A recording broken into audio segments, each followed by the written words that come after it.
Hola, mi nombre es Carolina. Bienvenidos a su podcast con sentido de ciencia, Ciencia Simplificada, el podcast número 1 de ciencia en México. Gracias a ustedes que me escuchan a través de todas las plataformas de audio y si me acompañan a través de YouTube. Muchísimas gracias por estar aquí. Denle a la campanita para que no se pierdan ninguno de los episodios y las noticias que salen en este canal. El día de hoy, amigos, vamos a platicar sobre Parkinson, una enfermedad bastante compleja e incomprendida, pero que cada día tenemos un poquito más de información al respecto. Como siempre, vamos a estar platicando sobre qué es la enfermedad, cuáles son los factores de riesgo para que aparezca la enfermedad y un poquito de las hipótesis que se manejan alrededor de qué está ocurriendo con las personas que presentan Parkinson. Pero en particular, este episodio surge por un artículo que se publicó en el 2025 que a mí me llamó mucho la atención, porque yo soy una conocida hater de los campos de golf. Miren, amigos, en este canal odiamos básicamente 3 cosas. Estamos todos de acuerdo. Odiamos la salchicha, se ha visto. Odiamos, pues sí, no sé, es que no sé si Cocomelon lo odiamos o no lo odiamos, pero definitivamente no estamos tan a favor de Cocomelon, aunque ya he visto que hay cosas peores que Cocomelon, entonces puede ser que se vuelva nuestro amigo con derechos, Cocomelon. No, creo que odiamos las salchichas, el cáncer de colon y los campos de golf. Se sabe. Se sabe, y estoy segura que todos estamos de acuerdo, odiamos los campos de golf. Y por ende, me llamó muchísimo la atención que saliera este artículo, que lo que encontraron ellos fue que las personas que viven cercanas a los campos de golf tienen 126% mayor probabilidad de recibir un diagnóstico de Parkinson. El vivir cerca de un campo de golf es un factor de riesgo para desarrollar Parkinson, cosa que tiene muchísimo sentido cuando hablamos de que muchos de los herbicidas y pesticidas que se utilizan para mantener los campos de golf así, lindos como se ven. O sea, claro que se ven lindos. Cuando uno no sabe la cantidad de recursos que se tira para que 2 güeyes vayan ahí a ser malos jugando golf, objetivamente uno de los deportes más aburridos creados por el ser humano. O sea, amigo, cómprate un Switch, como que estás jugando golf. Te está dando cáncer de piel y al parecer te está dando Parkinson. Y te la estás pasando terrible, no nos mientas. Resulta que para mantener estos campos de golf así lindos como los vemos, pues se requiere de entrada muchísima agua, o sea, desperdiciar muchísima agua. Y yo no sé por qué les mama además poner los campos de golf en los desiertos. O sea, de verdad, la raza dice, mira, aquí no hay agua. La población está a 2 de pelearse por agua. ¿Qué tal que campo de golf para que vengan los gringos? Ya sé, perdónenme, es que tengo mucho odio guardado contra los campos de golf, porque además, y ya lo hemos platicado aquí, son pésimos para los polinizadores. O sea, se vuelve un desierto verde. Ahí no hay alimento realmente para los polinizadores. Y si lo llegara a ver, o sea, si llegáramos a atraer los polinizadores a esa área, pues bueno, los herbicidas, los pesticidas, la cantidad de químicos que se utilizan para mantenerlos bonitos, pues obviamente les da cuello a nuestros bellos polinizadores que queremos salvar. También a lo que le está dando cuello, al parecer, es a las neuronas de las personas que viven cerca de estos campos de golf. Y de ahí es de donde se piensa que viene este 126% aumento en el riesgo de contraer Parkinson, que es prácticamente 2.2 veces más riesgo de recibir un diagnóstico de Parkinson. Esto no es extraño si consideramos que anteriormente ya existía una asociación con los agricultores o con los trabajadores de granjas que tenían contacto con pesticidas y con herbicidas. Y de alguna forma anecdótica se había reportado o muchas personas que vivían cerca de estos campos de golf pues presentaban Parkinson. Y en este caso, muy bonitamente, los científicos dijeron, vamos a tratar de transformar esa anécdota en una investigación. Entonces, manos a la obra, sacaron los registros médicos de más de 5,000 personas en un periodo de 25 años, desde 1991 hasta el 2015. Y tomaron controles para diferencias como edad, sexo, raza, incluso el nivel socioeconómico. Entonces estaban bastante controlados los resultados. Y lo que encontraron es que había un efecto radial, que entre más cerca estabas del campo de golf, mayor riesgo tenías. Y de hecho, el riesgo disminuye un 9% por cada milla de distancia que te alejabas del campo de golf. Ahora, estos señores son personas muy listas. Por eso se dedican a lo que se dedican. Y dijeron, aquí hay mucha circulación de agua. ¿Qué está pasando con toda el agua que se riega aquí y que eventualmente pues termina o en mantos acuíferos o en algún río? ¿Qué sucede con las poblaciones que dependen de esa agua? Y como seguramente ya se estarán imaginando, encontraron también que las poblaciones que estaban cercanas a mantos acuíferos o a cuerpos de agua, donde se depositara esta agua que venía, vamos a decirle cochina, de herbicidas y pesticidas utilizados en los campos de golf. Las comunidades cercanas a estos cuerpos de agua que venían, pues que se contaminaban, también tenían un mayor riesgo de Parkinson en comparación con comunidades cuya agua, pues no, estaba contaminada por un campo de golf. Entonces, bien ahí, campos de golf. Sigue siendo lo tuyo. Darle Parkinson a la gente. Nos faltaban razones para enfermarnos en este mundo. Estás poniendo tu granito de arena, claro que sí. Comencemos con el episodio de hoy. Y como saben, aquí siempre comenzamos con la definición. Hay que estar en la misma página. Pero no vamos a comenzar por la definición de Parkinson. Vamos a comenzar por la definición de hiperosmia. ¿Ustedes habían escuchado esa palabra? ¿Habían escuchado que alguien le dijera, esta persona es hiperósmica? Yo jamás en la vida lo había escuchado. Resulta que la hiperosmia es un aumento en la agudeza olfativa. Son personas que tienen el olfato de un sabueso. Básicamente, eso es una persona hiperósmica y generalmente es causado por un umbral más bajo del olfato. Y para entender a qué se refiere esto del umbral del olfato, tenemos que entender un poquito sobre cómo funciona nuestro olfato. Cada que tú hueles un olor desagradable, un olor asqueroso, lo estás oliendo porque una molécula que se desprendió de esa fuente de olor llegó, se disolvió en tu nariz y se conectó a unos receptores químicos que tenemos, que son básicamente los que nos otorgan el sentido del olfato. Esos receptores, al momento de unirse con la molécula que anda flotando por el aire, preciosamente oliendo a caca, pasa una señal a nuestro cerebro y les dice, esto huele a popó. Esto está oliendo feo. Siempre que ustedes están detectando un olor es porque existen moléculas de ese olor y porque esas moléculas del olor están directamente interactuando contigo. Así es, te están tocando en una parte muy privada de tu cuerpo que es nuestra nariz. Entonces, para nosotros poder detectar un olor, pues necesitamos que suficientes moléculas interactúen con nuestros receptores y manden esa señal a nuestro cerebro para que seamos conscientes de que está ese olor. Las personas que tienen hiperosmia requieren un umbral más bajo de esas moléculas. O sea, ellos con que huelan, o sea, de verdad, como el tiburón en el agua. Así como siempre dicen, el tiburón puede detectar una gota de sangre a kilómetros de distancia. Haz de cuenta, esta persona puede detectar una molécula de flatulencia a kilómetros de distancia porque además necesita poquito. Eso es la hiperosmia. ¿Ustedes son hiperósmicos? Yo la verdad es que no soy hiperósmica, lo cual me preocupa bastante y ahorita vamos a platicar por qué. Y ahora que conocemos la definición de hiperosmia, les quiero presentar a una persona que precisamente es hiperósmica.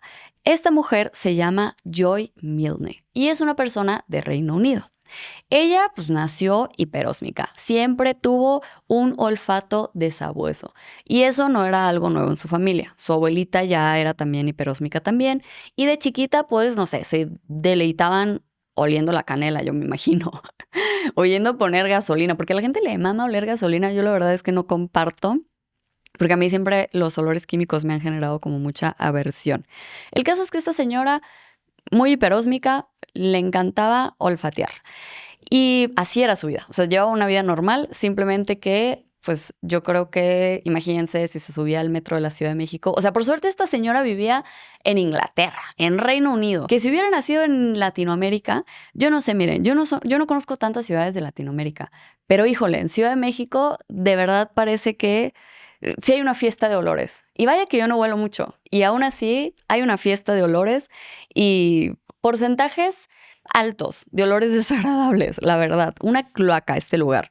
Pero bueno, esta señora, Joy Milne, pues vivió una vida bastante normal, bastante feliz. Ella eventualmente se casa con un señor que se llama Les Milne. De ahí viene el apellido con el que la conocemos, que es Joy Milne, es su nombre de casada. Ella se casa con este señor Les y es la típica historia de se conocen en la universidad, se casan y viven felices por siempre.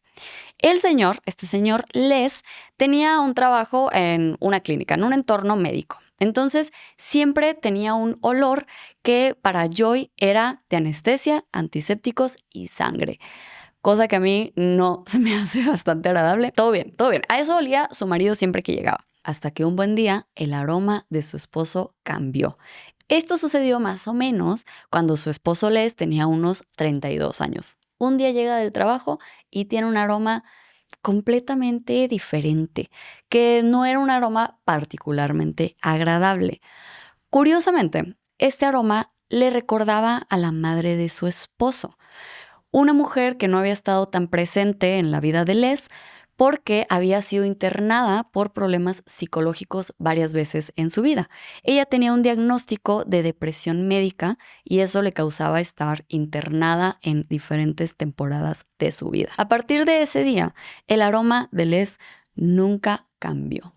Era un aroma que ni siquiera el mismo Les podría notar. Solamente Joy era la única persona que percibía ese cambio. Pero pues bueno, así era la vida de Joy. Al final del día era una persona que olía cosas que para el resto eran invisibles, inolfatibles. Lo triste de esta historia es que al poco tiempo el cambio en el aroma de Les dejó de ser importante porque empezó a presentar otros cambios más preocupantes. Cambió su personalidad, se volvió más apático, tenía generalmente mal humor, se volvió muy desapegado con Joy, pasó de ser un esposo cariñoso que la había querido desde la universidad a volverse una persona completamente fría con él. Dejó de ayudar en casa y comenzó a volverse irritable. Y no pasó mucho tiempo para que otras cosas extrañas le empezaran a suceder a Les. Jugando dardos en casa de un amigo, el dardo terminó en su pie y en otra ocasión, jugando golf, el palo de golf simplemente salió volando. Les también notó que ya no podía remar como remaba antes cuando trataba de llevar a sus hijos al lago. También dentro de estas extrañas ocurrencias empezó incluso a actuar sus sueños. Con estos cambios pasó más de una década, hasta que un día le confesó a Joy que había una sombra que siempre se paraba a la izquierda y que lo seguía a todas partes. Joy, al escuchar esto, decidió llevarlo inmediatamente con un neurólogo. A sus 44 años, Les fue diagnosticado con Parkinson. Y en retrospectiva, los cambios de humor, la frialdad, el desapego tuvieron mucho más sentido, ya que ese tipo de cambios, aunados a la fatiga y los problemas de sueño, suelen presentarse años antes que los primeros síntomas motrices de Parkinson se presenten. Claro que ya que tienes un diagnóstico de Parkinson, miras hacia atrás y todo tiene sentido. Sin embargo, cualquiera de nosotros podría presentar fatiga, problemas de sueño y cambios de humor sin que esto sea indicativo de Parkinson. Estas cosas solamente tienen sentido cuando las vemos hacia atrás. Como dicen los gringos, hindsight is 20/20. Ya con un diagnóstico, Les comenzó con su tratamiento. Curiosamente, algunos de los fármacos que tenemos disponibles hoy en día para el tratamiento del Parkinson suelen ser agonistas de dopamina. Y se sabe que tienen efectos sobre el comportamiento de los pacientes. Les causan problemas severos para controlar su impulsividad. De hecho, dentro de los efectos secundarios que tienen este tipo de fármacos se encuentran las adicciones, la ludopatía y la adicción a la pornografía. O sea, estas personas de verdad tienen problemas severos para controlarse debido a que tienen un agonista de dopamina que les está ayudando a controlar el Parkinson, sí, hasta cierto punto, pero que también les generan muchos problemas a las personas a su alrededor. En este momento, Joy describiría a su esposo como una persona altamente vil, como una persona cruel. Y en el caso de Les, los efectos secundarios fueron principalmente de índole sexual, con adicción a la pornografía y comportamientos inapropiados. Aún con el tratamiento, la enfermedad siguió avanzando. Al final del día, es una enfermedad que no tiene cura y que no hemos logrado realmente, abordar. Les recibió su tratamiento en el 86, hace ya bastantes años, cuando además de todo tenían muchas menos opciones y mucho menos conocimientos sobre la enfermedad. Les tenía periodos donde era bastante funcional y otros donde estaba prácticamente postrado. Tenía problemas para hablar, ya no podía vestirse solo y comenzó a usar pañal. Para este momento, la vida de Joy era la vida de una cuidadora.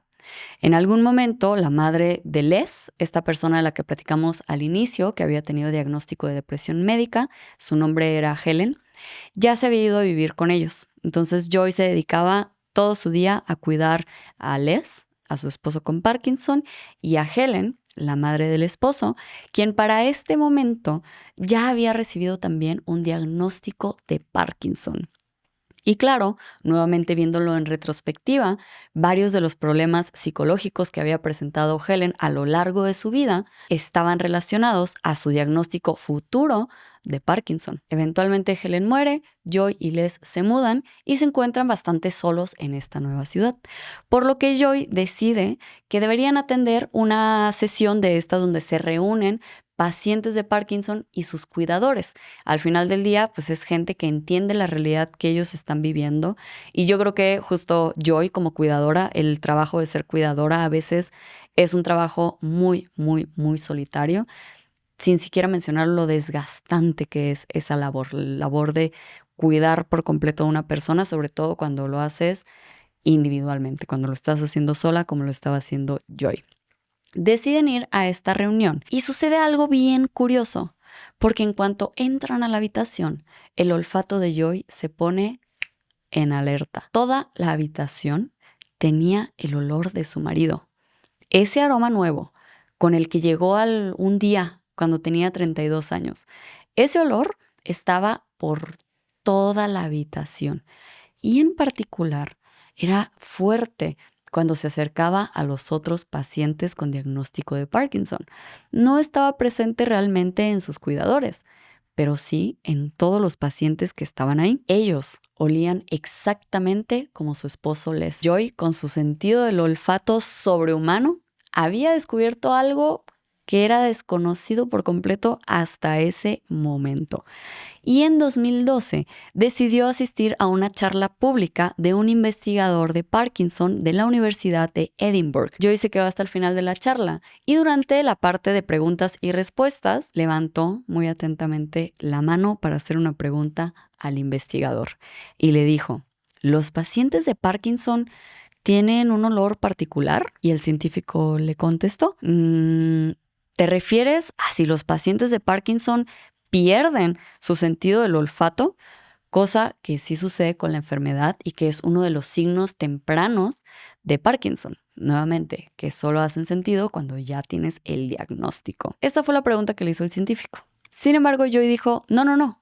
Los pacientes de Parkinson, ellos tienen un olor distintivo. Y el científico dijo: no. Con eso, la sesión se dio por concluida y todos se fueron a sus casas. Sin embargo, 6 meses después de esta ocurrencia, el científico estaba platicando con un colega y este colega le platicaba sobre lo impresionante que eran los perros que podían olfatear el cáncer en pacientes, detectándolo meses antes de un diagnóstico normal. Y eso trajo de vuelta a Joy a la cabeza del científico.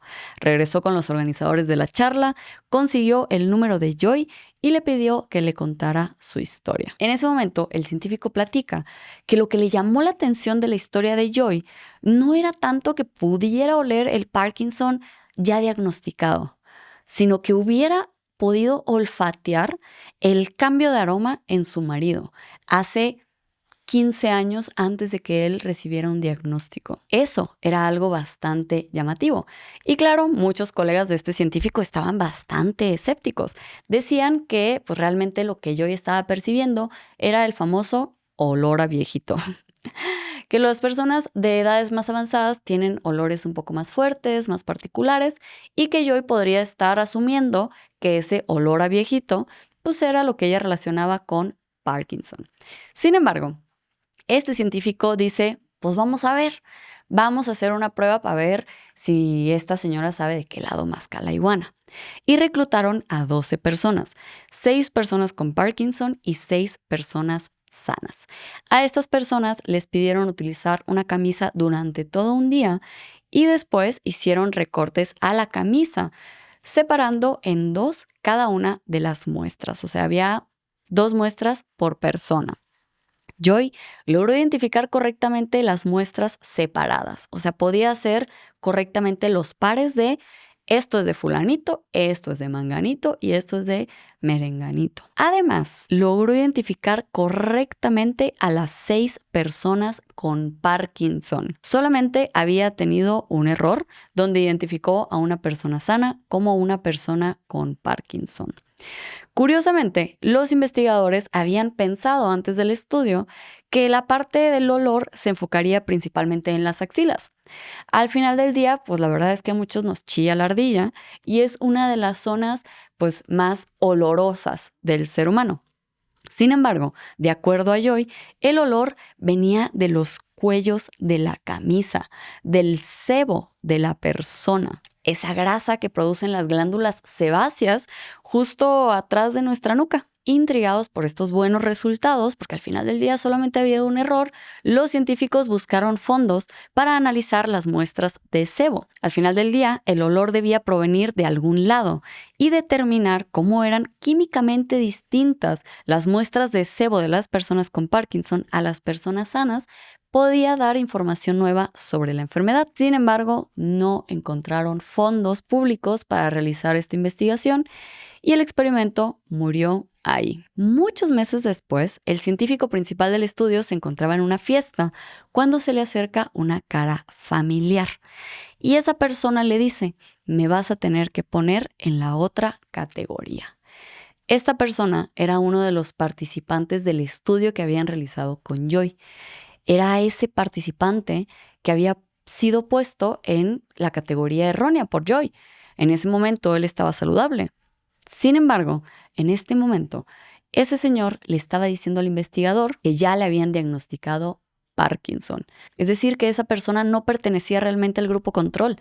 Esa persona pertenecía al grupo de Parkinson. Eran 7 personas con Parkinson, solamente que los investigadores no lo sabían, porque una de esas personas aún no había sido diagnosticada. Joy lo había diagnosticado antes de que la ciencia médica lograra diagnosticarlo. Como se podrán imaginar, esto revivió el empuje para conseguir fondos para analizar qué era lo que estaba sucediendo, qué era lo que estaba olfateando Joy en estas personas. Y en este momento, los fondos vinieron de la organización de la fundación de Michael Fox. Recordarán a este famoso actor por sus películas de Volver al Futuro. Tristemente, es una persona que sufre de Parkinson, pero por lo mismo ha creado esta fundación y pues invierte muchos fondos a través de su fundación en la investigación y el tratamiento del Parkinson. Entonces es esta fundación la que decide invertir en las investigaciones de estos científicos para ver qué es lo que está provocando ese olor tan particular en las personas con Parkinson. Y los científicos desarrollaron una metodología que me parece preciosa. Como siempre, va a estar abajo en las referencias el link al estudio. Yo les recomendaría que le dieran clic, no para que lo lean, pero sí para que vean la imagen de cómo o sea, no está una foto, es una imagen hecha en computadora de cómo se llevó a cabo el estudio. Los científicos utilizaron un cromatógrafo de gases unido a un espectrómetro de gases. Híjole, mis clases de analítica, ya ni me acuerdo de cómo se llaman estas cosas. Pero básicamente lo que hacía la máquina era separar los componentes moleculares del sebo de pacientes con Parkinson y la máquina tenía 2 tubos. O sea, separaba las moléculas, las iba diferenciando a través de una cromatografía y cada que se liberaba como cierta molécula pasaba por estos tubos. Uno de los tubos iba a una máquina que determinaba exactamente de qué molécula se trataba y el otro de los tubos iba hacia una esquina de la habitación. donde estaba Joy con un banquito, olfateando lo que salía de los tubos. Esta maquinita logró separar 200 componentes químicos del sebo de los pacientes con Parkinson. Y Joy señaló a 2 moléculas en particular que eran las que daban ese olor a Parkinson a las personas con Parkinson. Este experimento y sus resultados se publicaron en 2019 bajo el título Descubrimiento de biomarcadores volátiles de la enfermedad de Parkinson a partir del sebo, donde se identifican por lo menos 2 químicos que parecen ser indicadores de las personas con Parkinson. Y a partir de eso se ha hecho también muchísima investigación, desde que se unió estos 2 químicos como posibles residuos de la degradación neuronal que está sucediendo en el cerebro de las personas con Parkinson, como también se están desarrollando métodos diagnósticos que podrían ser un diagnóstico mucho más temprano de lo que tenemos hoy en día, utilizando el sebo de las personas como un marcador inicial, por lo menos, para que la persona se acerque y pues reciba una atención médica más temprana, lo cual se piensa podría alentar el avance de la enfermedad. Joy Milner es la mujer que puede oler el Parkinson. Y no solamente el Parkinson, la han llevado a oler tuberculosis, cáncer, toda clase de enfermedades. Al final del día, es una mujer que tiene un superpoder, el superpoder del olfato. Y a mí me encanta la historia de Joy por 2 razones. De entrada, me vuela la cabeza. O sea, digo, qué chingonería, que no lo puedo creer. Amiga, como que, qué vergüenza, ¿no? Un poco. Imagínate ir a saludar a Joy. Yo sí me tendría que tallar con estropajo y jabón sote 6 horas seguidas antes de irla a ver, porque me va a oler hasta los recuerdos esa señora. Y es algo de lo que ella platica. Pueden encontrar hasta una plática de TED. Esta señora de verdad es un personajazo, vayan a buscarla en internet. Esta señora dice que ella tiene una política de que no le da diagnóstico a las personas en la calle, pero ella al final del día huele e identifica cosas mucho antes de que las personas siquiera se enteren. Pero pues me parece bastante ético de su parte. O sea, imagínate, estás con la cajera ahí del 7-Eleven y le dices, amiga, ve haciendo tu testamento, te mueres mañana. No es sano para nadie, absolutamente. Aunque si me hiciera enojar la cajera, igual y le mentía y se lo decía, la verdad. Me llama mucho la atención por ese lado la historia de Joy, pero también me encanta porque es una forma de subrayar el hecho de que todo es medible, amigos. Todo es medible. No le crean a los estafadores que les dicen que les pueden oler el aura, que les pueden leer la iris, que les pueden hacer 1000 cosas. Sí, claro que sí, uno se puede sacar de la cola lo que... Las palabras son gratis. Todas esas personas que dicen tener superpoderes podrían comprobar que tienen superpoderes. O sea, si esta persona te está diciendo, yo puedo identificar el cáncer con solo verte el pelo, ok, vamos a meter a un cuarto a 12 personas con cáncer y a 12 personas sin cáncer y que este brother las identifique nomás viéndoles el pelo u oliéndoles las axilas o chupándoles los pies. Lo que diga que puede hacer es siempre medible, siempre es medible. Que las personas no se quieran someter a este tipo de pruebas rigurosas te habla mal de su presunto superpoder. Y el mejor ejemplo es el caso de Joy Milner. O sea, ella con una precisión quirúrgica que al final del día, si alguien te está diciendo, yo puedo hacer esto, yo puedo diagnosticar algo, sobre todo en temas de salud. O sea, amiga, si vas a ir a que te tiren las cartas para olvidarte de tu ex, todo bien, todo bien. A mí lo que me preocupa es que vaya tu abuelita con el señor que tira los dados a ver si se va a curar del cáncer de páncreas o no. A mí eso es lo que me preocupa. Pero bueno, agarras al señor de los dados y te lo llevas a una clínica donde haya más personas con cáncer y revuelves a gente que no tenga cáncer y salimos ahí todos. Salimos de la duda. Lo primero que se me viene a la mente cuando yo escucho estas afirmaciones extraordinarias es, ponte a chambear, mi bro, ponte a chambear. Ahí métete en una universidad, te vas a encontrar un becario que no sabe qué tema de tesis o agarrar. Métete en una universidad y créeme que vas a encontrar a alguien que no tiene tema de tesis y te va a agarrar a ti. Y van a ver si jala o no jala el show. Entonces, sí. Si una persona dice tener superpoderes, tenemos métodos para confirmar que tengan superpoderes. Y ese método es el método científico, claro que sí, con M de mujer, ahora sí, de método y de C de ciencia simplificada de mujer. Pasemos a la siguiente sección. Ahora sí, amigos, platiquemos sobre Parkinson y sobre qué es el Parkinson, qué sabemos al día de hoy del Parkinson. La enfermedad de Parkinson es una enfermedad neurodegenerativa que afecta principalmente el sistema nervioso central y afecta tanto el sistema motor como al no motor. Los síntomas motores, que en conjunto son denominados como parkinsonismo, o sea, se dice como esta persona tiene parkinsonismo cuando presenta esos síntomas motores, incluyen la rigidez, la dificultad para mantener el equilibrio, o también conocida como inestabilidad postural, y también temblores o lentitud para iniciar el movimiento.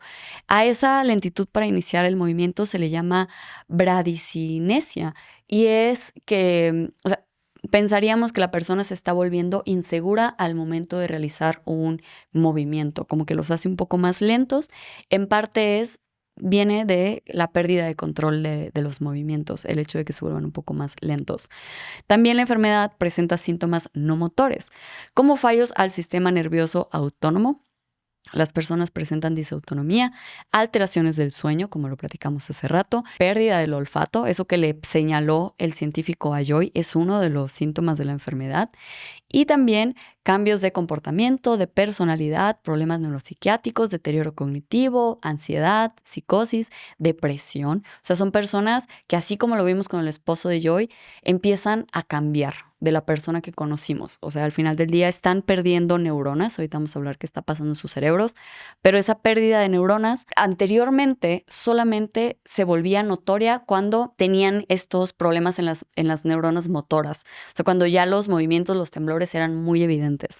Hoy en día se entiende que la enfermedad se presenta con estos cambios iniciales que podrían ser más sutiles para un observador externo, pero para la persona que te conoce en el día a día, sí puede identificar, estás cambiando. Algo está diferente en ti.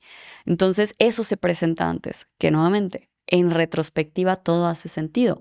Pero que tengas un cambio de humor, pues bueno, igual y te orinó un perro, o sea, no hay forma de saber lo que está sucediendo ahí. Los síntomas suelen desarrollarse gradualmente y los problemas no motores se vuelven más frecuentes a medida que la enfermedad progresa.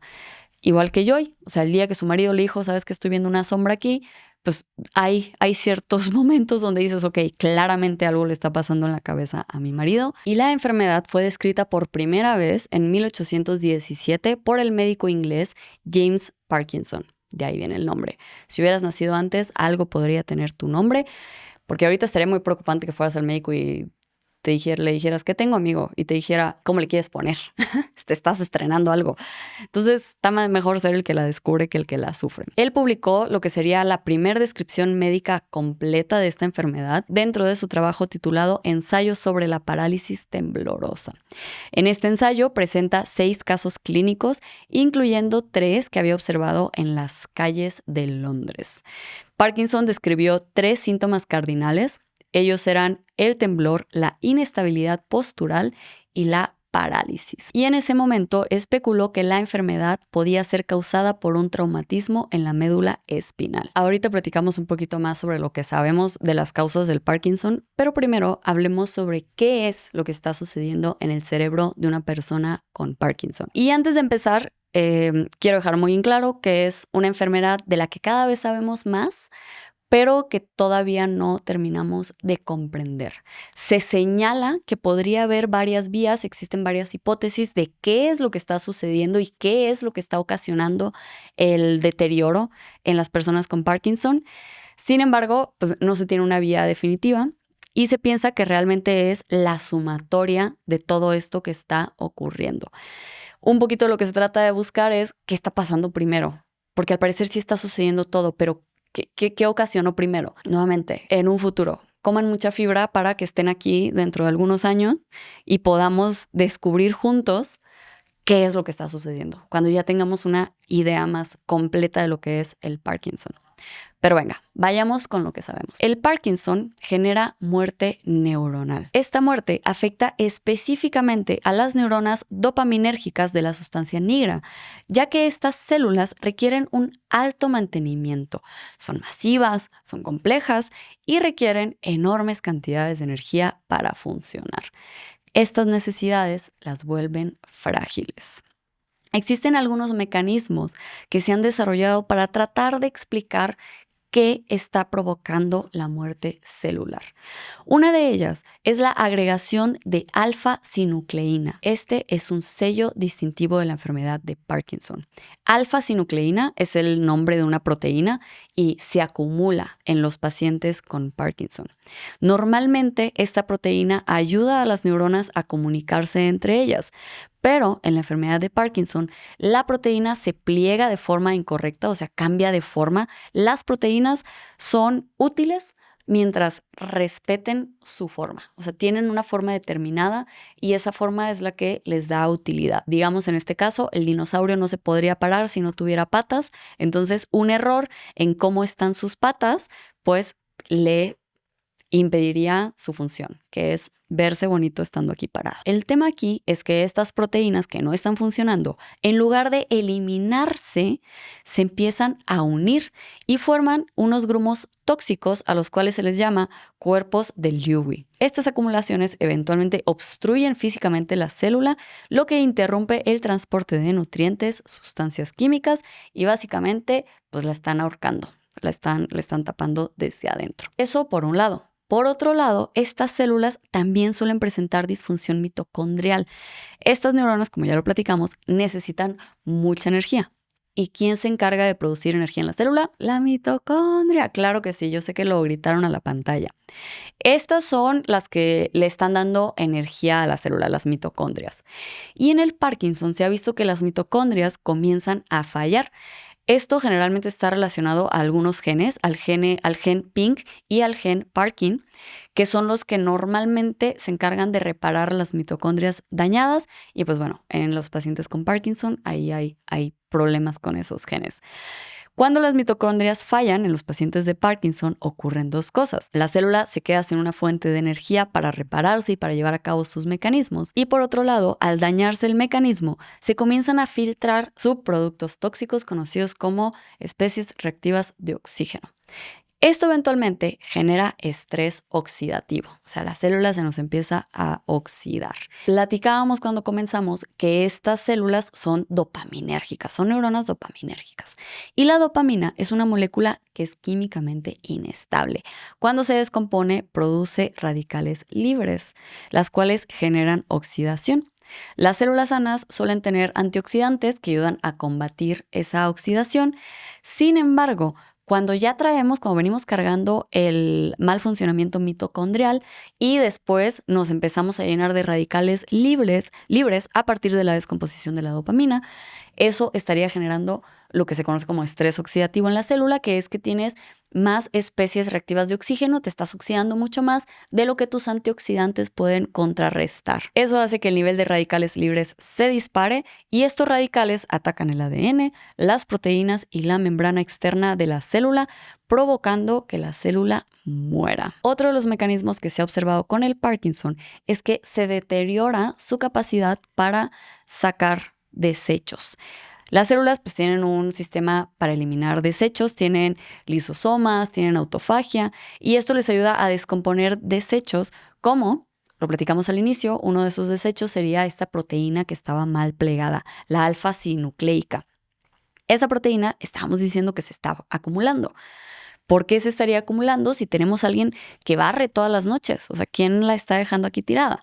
Pues resulta que en el Parkinson se ha visto que los lisosomas se vuelven demasiado ácidos o pierden su función enzimática. De esta forma, la célula ya no puede disolver los grumos tóxicos de alfa-sinucleína y eso hace que se acumulen. Que ya lo platicábamos, se acumulan y eventualmente pues, nos ahogan a nuestra chava, que nos ayuda a pensar. Además de estos procesos que estamos platicando, todo esto ocurre adentro de la célula. Sin embargo, en el Parkinson se ha visto que también están ocurriendo cosas afuera de la célula. Y esto tiene que ver con la neuroinflamación. Cuando nuestras neuronas comienzan a morir, pues como tal, se deshacen. O sea, tú te mueres, pero estás pegada a muchas células. O sea, al final del día no está la célula así sola en un baldío. La célula se muere, en algunos casos pues, se rompe la membrana, entonces todo lo que tenía dentro se desperdija por todas partes. O en algunos casos incluso pueden químicamente pedir ayuda, decir ven y mátame que me la estoy pasando súper mal. Nuestras células inmunitarias se dedican a captar esas señales, ya sea de la muerte de la célula o de estas señales químicas de socorro que está lanzando la célula. Esas señales les ayudan a montar su respuesta inmunitaria. Y en este caso, lo que estaría sucediendo es que la microglía, que es precisamente una célula inmunitaria del cerebro, se acerca al lugar donde se están muriendo estas neuronas, lo cual es normal y es completamente saludable para el cerebro que estas microglías vengan a querer ayudar. Sin embargo, en este caso se vuelve crónicamente hiperactiva. Empieza a liberar sustancias químicas inflamatorias, a las cuales se les conoce como citocinas, y estas citocinas hacen varias cosas. Una de ellas es reclutar a más células del sistema inmune y la otra, pues es darle combat a las neuronas que están alrededor. Entonces, viene la microglía a decir, ¿qué está pasando? Te voy a ayudar, pero viene con un bat y le empieza a dar como piñata al resto de las neuronas sin saber que en lugar de ayudar está empeorando la situación. Genera inflamación en esa zona del cerebro, lo cual eventualmente suele generar más muerte celular. Como lo platicamos al principio, todos estos mecanismos se ha descrito que están sucediendo durante el Parkinson. Sin embargo, pues todavía falta comprender mucho más la enfermedad para poder definir exactamente qué está sucediendo, en qué momento está sucediendo, cuál es el principal culpable, a cuál tenemos que pegarle. Y pues bueno, como todavía no se sabe, realmente los científicos están tratando de pues crear soluciones para cada uno de estos mecanismos. Hasta que no se sepa de dónde emerge, pues bueno, hay que tratar de darle a todo porque pues, no sabemos de dónde va a venir la solución al Parkinson. La enfermedad de Parkinson es bastante prevalente, es la segunda enfermedad neurodegenerativa más común después del Alzheimer y se suele presentar en personas mayores de 70 años. Sin embargo, como ya lo vimos incluso en el caso de Les, hay diagnósticos muy tempranos. Por ejemplo, a Les el diagnóstico lo recibe él a los 44 años. Entonces, es una enfermedad muchísimo más común de lo que nos gustaría. En el 2021 había por lo menos 11.77 millones de personas afectadas por el Parkinson a nivel global. Y en Latinoamérica la verdad es que las cifras suelen variar bastante. Ahora, ¿cuáles son las causas y los factores de riesgo para Parkinson? De entrada, como lo dijimos, se desconoce de forma exacta qué causa esta muerte neuronal que eventualmente genera los síntomas que conocemos de Parkinson. Sin embargo, los investigadores creen que se debe a una combinación de factores. Entre estos factores se encuentran los factores genéticos. Existen mutaciones genéticas específicas que se ha asociado con el Parkinson.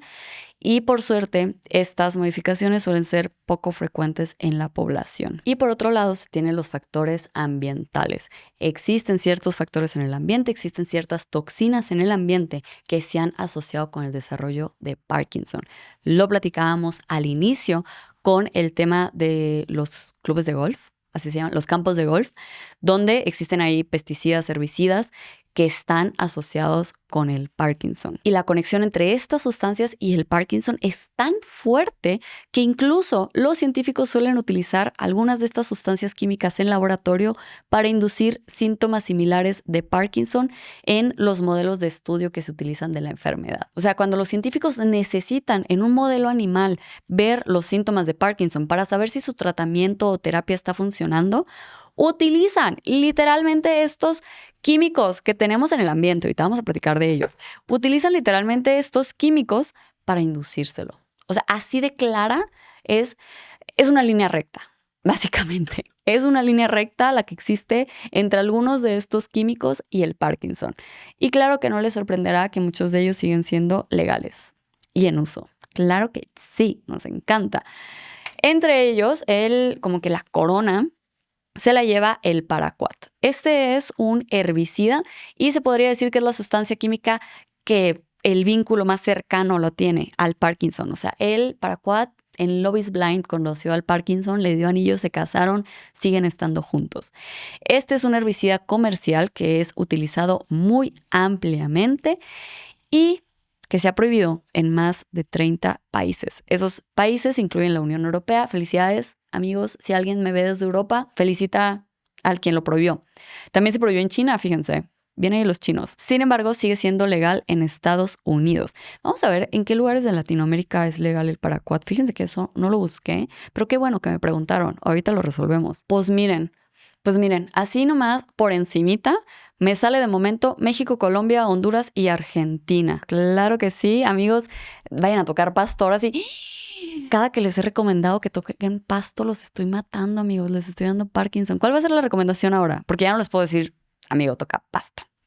Toca hierbas. Toca hierbas. Si hay hierbas ahí vivas es porque no tienen paraquat. El paraquat es herbicida. Entonces, regresen a mi episodio en defensa de los polinizadores de el mes del terror de hace 2 años, donde además me veo como una dulce hada y todavía era feliz. Sí, toquemos hierba, amigos. Básicamente, eso es la recomendación de hoy, porque además el pasto en Latinoamérica, cuello. ¿Qué otra cosa? Las investigaciones demuestran que el paraquat crea estrés oxidativo, el cual daña las células, un mecanismo muy similar a la degeneración que genera el Parkinson. Claro que sí. El agente naranja también se ha ligado al Parkinson. Por otro lado, existe una cosa que se llama ácido me la iba a rifar. Ácido diclorofenoxiacético. Este, además del agente naranja, es una sustancia química que sigue siendo de los herbicidas más comunes utilizados en jardines residenciales y en la agricultura hoy en día. Claro que sí, porque además el agente naranja pensamos en Vietnam. Literal tenemos recuerdos de Vietnam. Sin embargo, se hizo tanto que dijeron, ay, ¿ahora qué hacemos con él? Hay que seguirlo usando. No podemos perder dinerito en eso. Entonces se sigue usando para muchísimas cosas. ¿Qué otra cosa tenemos? Insecticidas y pesticidas. Existe la rotenona, que históricamente fue utilizada como pesticida orgánico y para eliminar especies de peces invasoras en lagos.